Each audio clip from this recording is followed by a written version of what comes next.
One of the leading voices of the Reform movement in Israel is the voice of Rabbi Professor Dalia Marx. And she has come this week to honor her friend Carol Sterling, to honor Carol's leadership. She has come to teach us. She has come to bring a voice from Yerushalayim. And we're so grateful to you, Dr. Marx, for your teaching. Please come and share your Torah with us.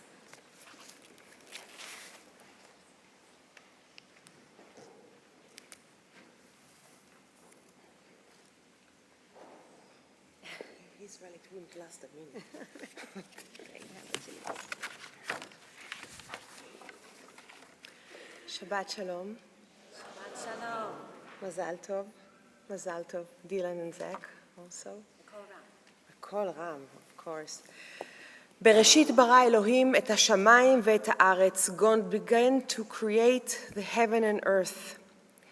The Torah, according to our rabbis, was created before the world. The Torah was the blueprints of the world. God looked at the Torah and with the Torah created the world. Thus the Midrash asks, why the world was created with the letter Bet? Bereshit begins with Bet. So Rabbi Splansky already gave us one very good explanation. And in fact, in the Midrash, the next passage says the following, right? Because you would assume that the world would be created with which letter? Aleph, the first letter. So one of the answers is the following. Bet is the expression of bracha, blessing. The word bracha begins with Bet. Why not Aleph? Aleph is the expression of arira, which is curse. The Holy One, blessed be He, declare, I created it, the world, with bracha. Halvai sheya'amod, may it endure. I find it touching to see this divine anxiety about the world before creating it. Halvai sheya'amod, may it endure. And indeed, the next verse says, V'ha'aretz hayta tohu vavohu. The land was unformed and void, or we can read it as the land was in state of chaos and disorder. V'choshech al pnei tehom. Darkness spread over the abyss. How scary, how threatening is the darkness hovering over the abyss.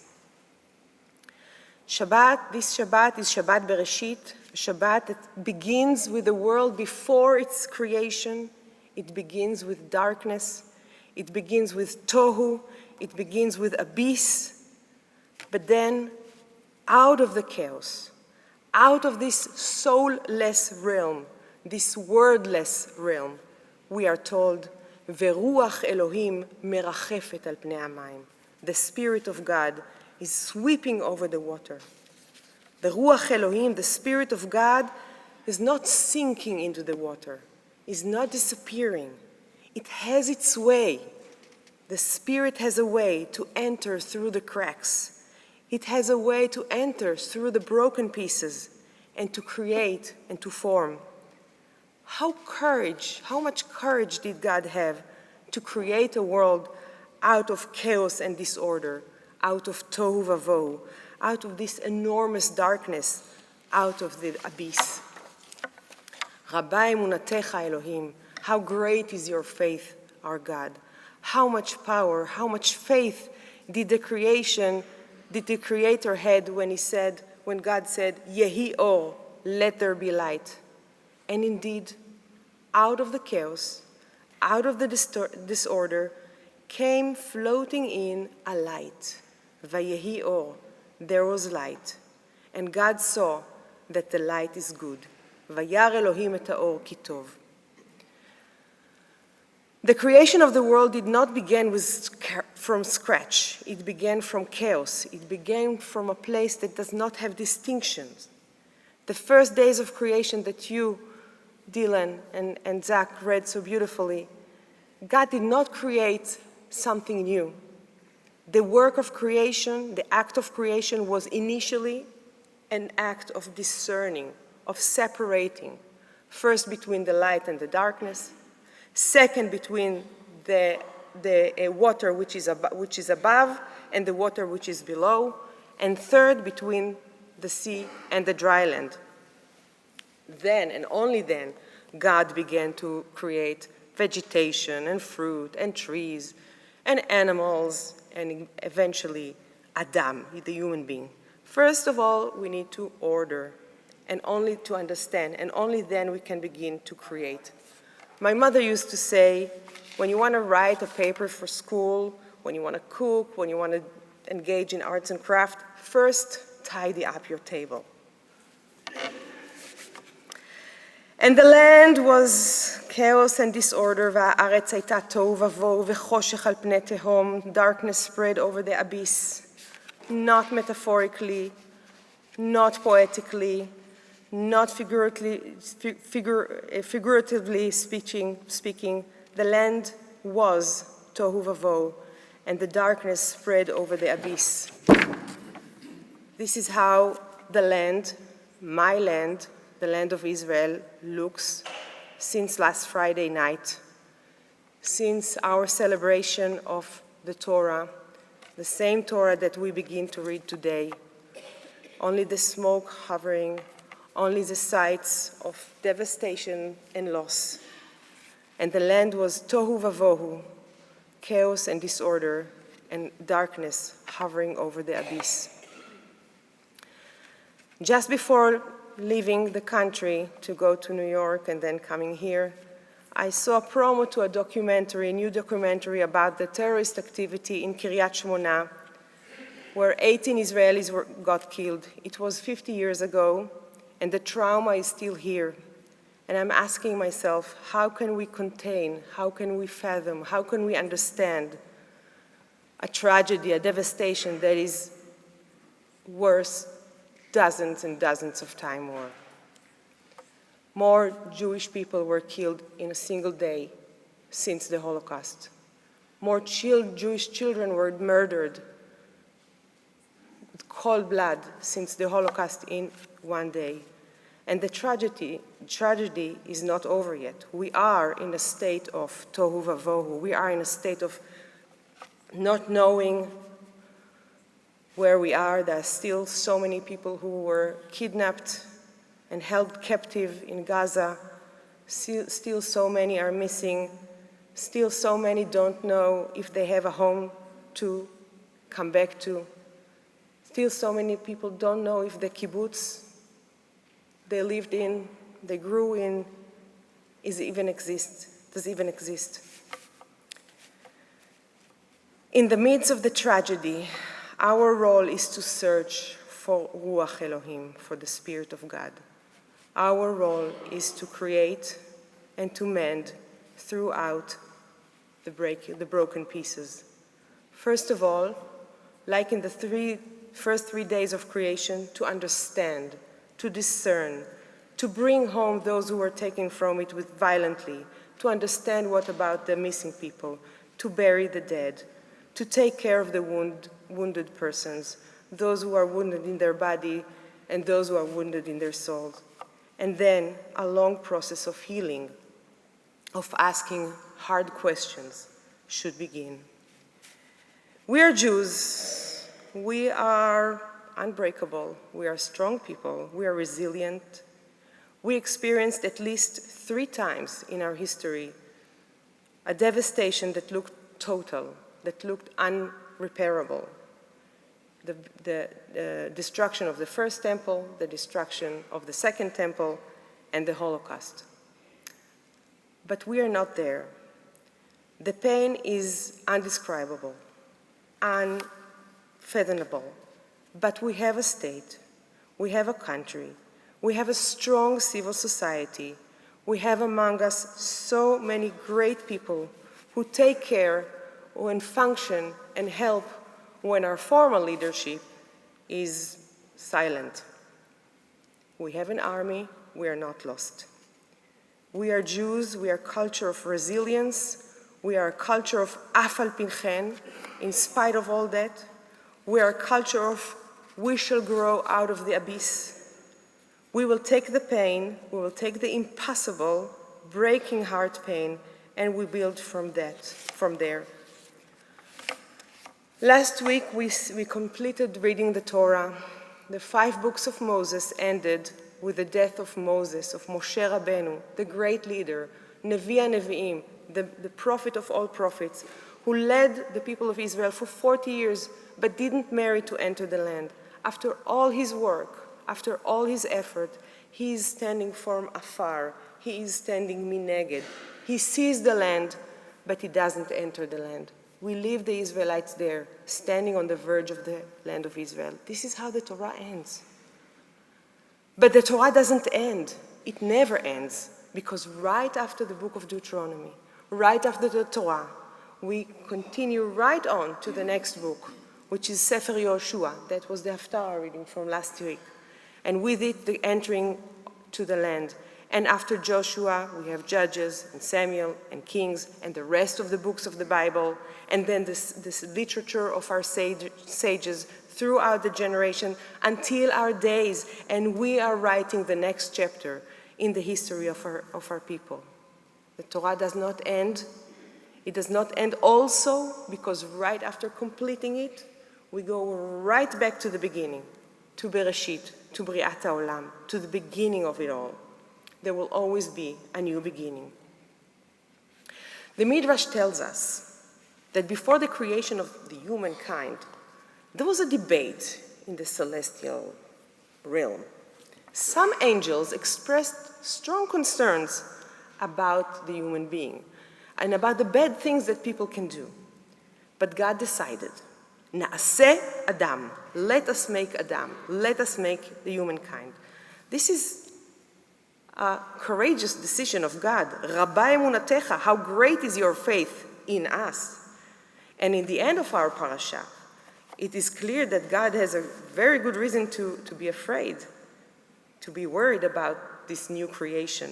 וירא אדוני כי רבה רעת האדם בארץ, וכל יצר מחשבות ליבו רק רע כל היום.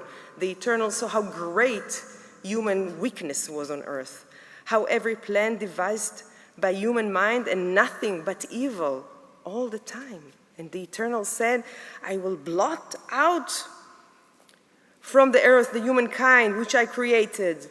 And then he says, for I regret that I made them. Vaynachem Adonai ki asa et Adam. God is so disappointed from the human nature, and he considered wiping us from the face of the earth.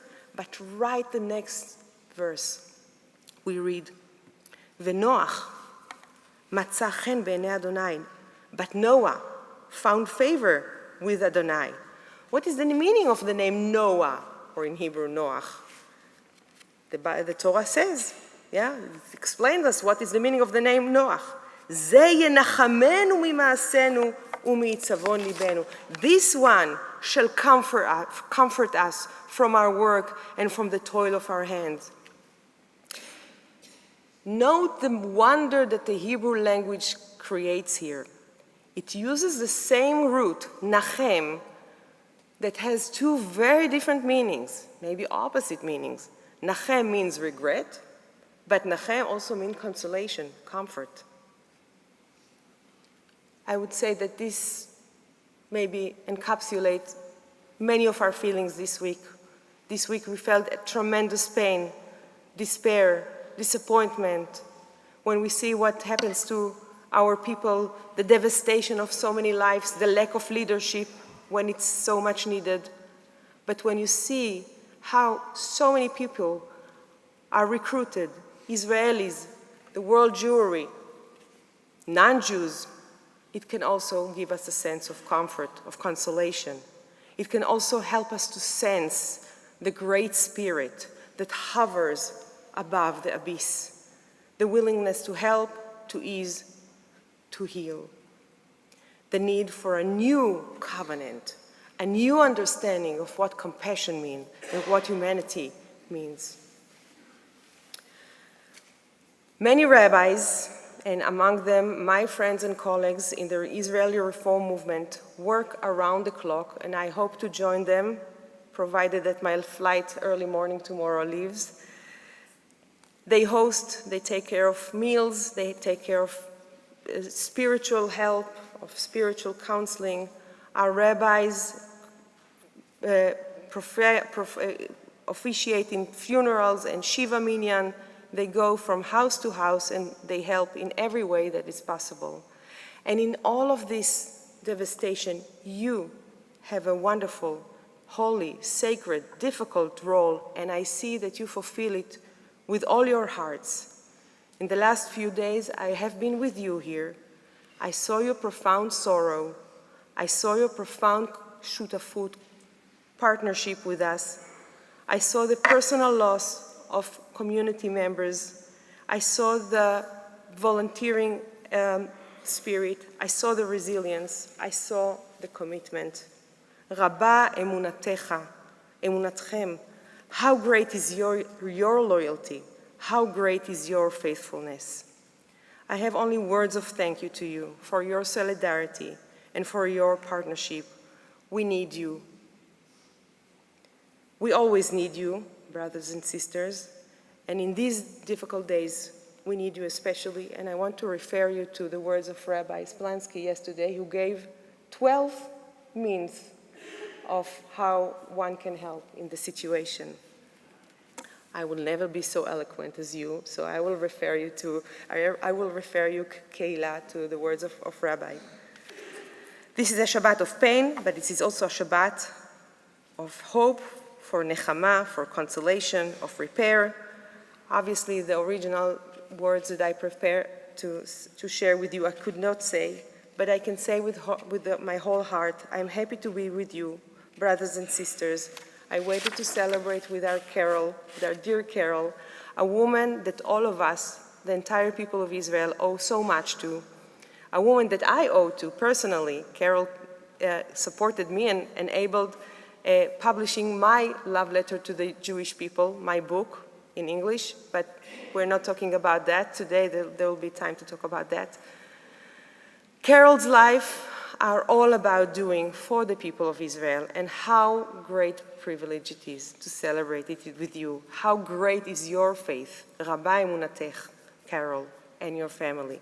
And even in the midst of your personal loss and the loss of your family with the death of your dear mother, we are here with you to remember her and to celebrate with you and to celebrate you. To celebrate with you even in the shadow of the terrible devastation, of the pogrom, of the slaughter, of the massacre that we haven't known since the Holocaust. And life will continue, and we will be able to smile again. We will be able to breathe again without tears in our throat. Life will continue. And in Kibbutz Be'eri, that is named after the great Zionist leader Berl Katzenelson, on the lawn, besides the dining hall of the kibbutz, which currently bears several charts of sooty spots, children will once again play joyfully, and the elders will grumble about their lively noise. We will not let our fierce enemies silence us, because Rabbi Emunatenu, great is our faith. Mazal Tov, Carol, Mazal Tov, family Sterling, Mazal Tov, Dylan and Zach and all your families. God grant God's peace. No. God grant God's people with strength. God bless the people of Israel with peace. Adonai oz le'amo iten. Adonai yevarech et amo b'shalom. Shabbat shalom.